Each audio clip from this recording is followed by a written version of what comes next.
Welcome to the Learning Pines YouTube. We hope this video helps. You start by opening File Explorer with Windows key plus E. That gets you straight to navigation. Once done, check Quick Access at the top for recent files or pinned folders, because this often contains the document you need. If it's not there, expand this PC on the left and select Documents under your user account.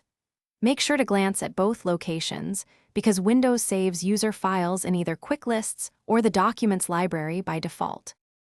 Next, use the search box in the upper right to find documents fast. You can type the file name, part of it, or extensions like docx or PDF. Once results appear, click the Search tab to apply filters such as date modified, size, or kind to narrow thousands of items.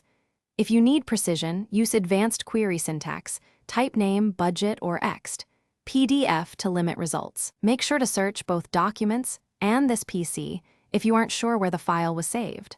Finally, check OneDrive and the recycle bin if you can't find a file. Cloud sync or accidental delete are common causes. You can also right-click the folder, choose Properties, and restore previous versions if file history is enabled. If search still doesn't return expected files, rebuild the Windows search index through Control Panel indexing options to fix indexing errors. If rebuilding, be patient. Once complete, searches should be fast and include